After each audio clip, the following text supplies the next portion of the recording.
सबसे पहले तो सिंह साहब हम आपका कार्यक्रम में बहुत-बहुत स्वागत करते हैं धन्यवाद। और बहुत अच्छा लग रहा है कि आपसे मुलाकात का अवसर मिला है। आज हम एक विशेष अवसर पर बातचीत करने जा रहे हैं जो कि 12 नवंबर का दिन है, ख़ास तौर से लोक सेवा प्रसारण दिवस के रूप में जाना जाता है। सभी जानते हैं कि महात्मा गांधी एक ही बार आकाशवाणी के दौरे पर गए और आकाशवाणी में उन्होंने ये देखा और ये महसूस किया कि रेडियो में वे शक्ति देखते हैं। बताएँ कि हमारे श्रोताओं को इस दिन के महत्व के बारे में कि क्या महत्व है लोक सेवा प्रसारण दिवस का?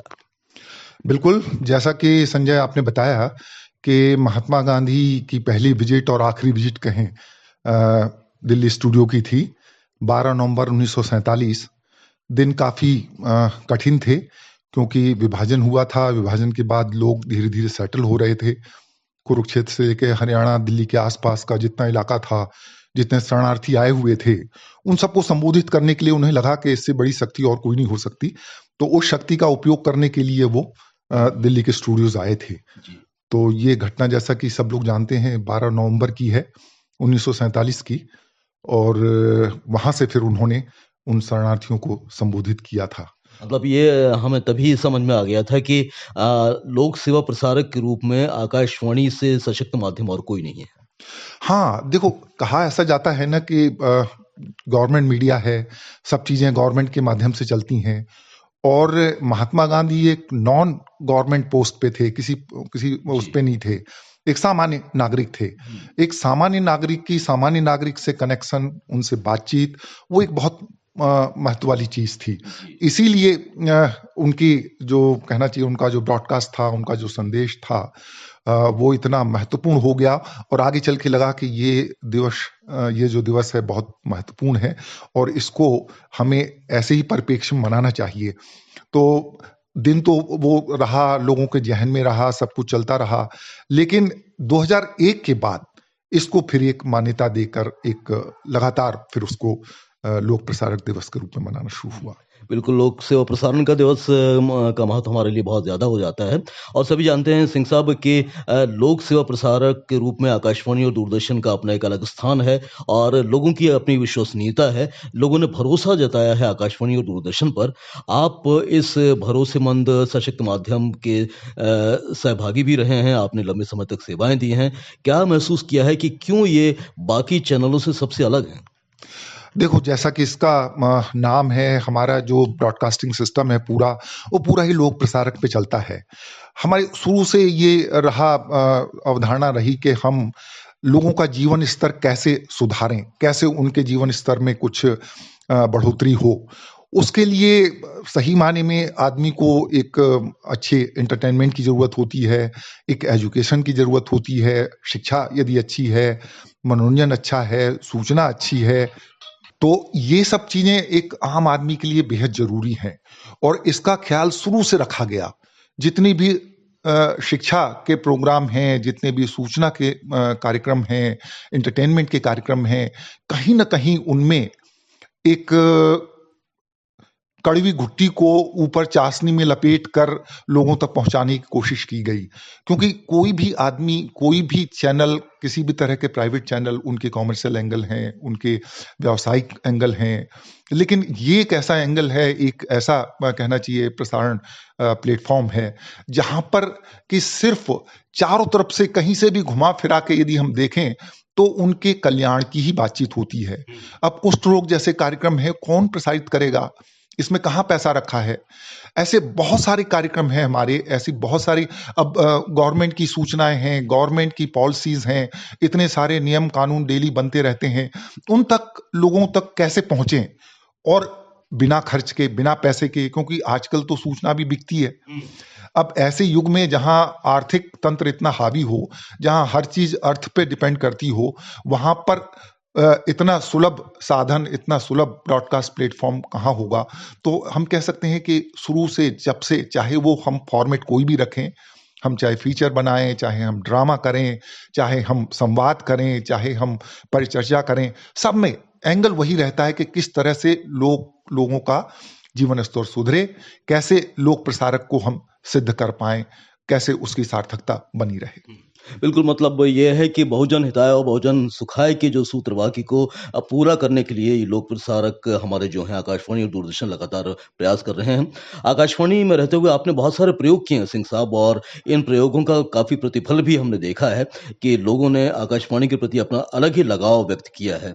क्या आपको लगता है कि इन प्रयोगों में क्या ख़ास रहा? देखो, जहाँ तक प्रयोगों का सवाल है, बहुत लंबा इतिहास है इसका।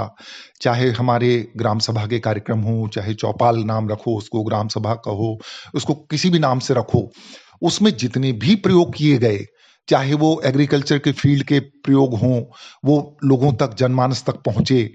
फिर धीरे-धीरे आगे चलकर जिस ढंग से खेती में उन्नति प्रगति हुई, पूरा एक ग्रीन रिवॉल्यूशन हुआ, ये पूरी तरह से आकाशवाणी ने बहुत उसमें सहयोग किया।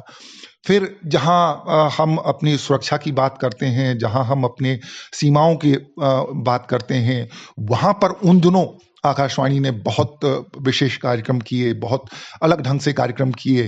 तो समय-समय पर इसके जो रूप रंग बदलते रहे, लेकिन लगातार इसने कुछ न कुछ ऐसा समाज को दिया, जो समाज ने बड़े अच्छे ढंग से ग्रहण भी किया।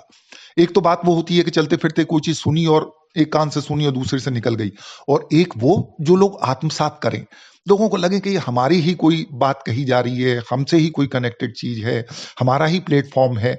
इतना ज़्यादा कहना अपनापन, इतना ज़्यादा आपस में संबंध, ये आइडेंटिफ़िकेशन जो कहना चाहिए लोगों का इस प्रसारण से रहा है, वही एक सबसे विशेष बात है। और वो अलग-अलग तरीके से हर बार प्रस्फुटित होती रही, और आगे भी ये लगता है क्रम चलता रहेगा। जब से फ़ोन इन कार्यक्रमों की श्रृंखला शुरू हुई है सिंह साहब, तो लोगों ने बहुत ही करीब से अपनी बात को आकाशवाणी के माध्यम से रखने की कोशिश की है। चाहे वो गीतों को सुनने की बात हो, या फिर ग्राम सभा में कोई क्वेश्चन पूछने की बात हो, या फिर हमारी किसी बड़ी हस्ती के साथ संवाद की बात हो। ये कितना बड़ी एक क्रांति है, आप समझते हैं कि जनमानस को जोड़ने की? बिल्कुल संजय, ये बात आपने बहुत अच्छी बताई, क्योंकि जहाँ तक फ़ोन इन प्रोग्राम है, उससे पहले हज़ारों की संख्या में पोस्ट कार्ड आया करते थे। पोस्ट कार्ड के माध्यम से हम उनकी बात एक तरफ़ा सुनते थे और फिर उसको आंसर करते थे, उनके उत्तर देते थे।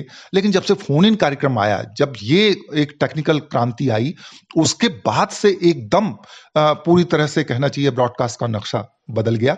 और उस समय फिर जो भी मन में लोगों की बातचीत रहती थी, चाहे वो किसी विषय पे रहे, चाहे कोई विशेष हस्ती आपके स्टूडियो में बैठी हो, तो उससे रूबरू ऐसा लगता था कि हम उनके आमने-सामने बैठ के बात कर रहे हों। और हमारे श्रोता भी इतने जब से मोबाइल आ गए तब से, तो फिर वो कहीं भी किसी भी जगह पे हों, वहाँ से वो कनेक्ट होते थे। तो उन्हें लगता था कि हमारी ही बात हम मतलब अपने ही शब्दों में उसे पूछ पा रहे हैं, हम खुद पूछ पा रहे हैं। पहले ये होता था कि चलो ठीक है, कोशिश करके हम उन तक पहुँचते थे, सब चीज़ें बताते थे। लेकिन जब वन टू वन होने लगा, जब आदमी को खुद बात करने का मौका मिला, तब तो वाक़ई विशेष बहुत बड़ी क्रांति हुई।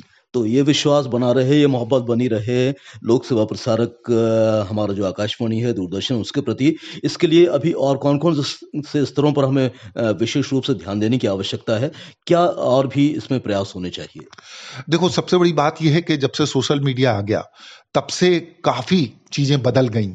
एक तो ये कि जब सोशल मीडिया नहीं था, कहना चाहिए वन वे चैनल था, हम लोग खुद जो कहते थे या वही सब चीज़ें रहती थी।